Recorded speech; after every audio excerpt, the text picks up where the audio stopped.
Goeiedag, ek groet jou in die kosbare naam van Jesus Christus. Die woord vergelyk 'n mens wat nie die raad van goddeloses volg nie, en nie met ligsinniges saamspan nie, en wat in die woord van die Here sy vreugde vind, met 'n boom wat langs 'n waterstroom staan. Psalm 1 vers 3 sê, en hy sal wees soos 'n boom, wat geplant is by waterstrome, wat sy vrugte gee op sy tyd, en waarvan die blare nie verwelk nie.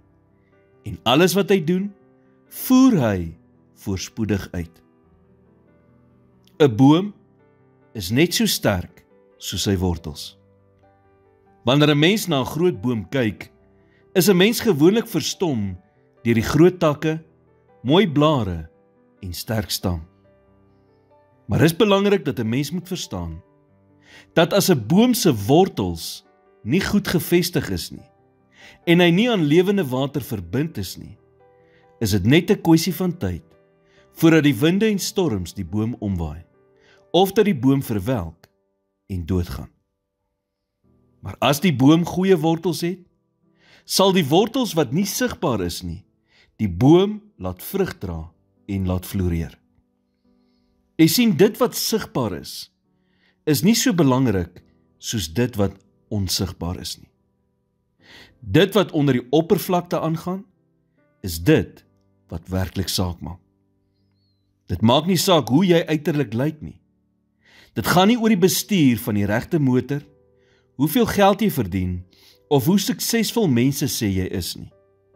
Jy moet iets binne in jou hê, wat diep onder die oppervlakte gaan, en jou verbind met 'n groter krag as jouself. Onthou dat dit die wortels is wat voeding, lewe en voedingsware na die boom bring. Wanneer droogtes en storms oor jou pad kom, sal jou geestelike wortels diep genoeg wees om staande te kan bly.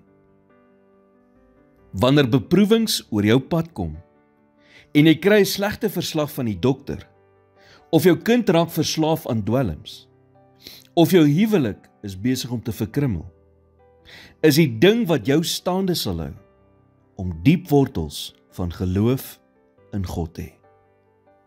In Johannes 15 vers 5 sê Jesus, ek is die wynstok, julle die lote.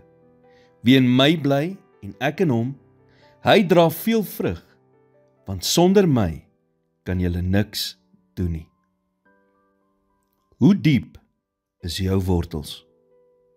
Here, help my om dieper geestelike wortels te ontwikkel. Geestelike wortels wat diep in u liefde en waarheid gegrondves is, en wat ware hoop in my lewe bied. In Jesus naam bid ek dit. Amen.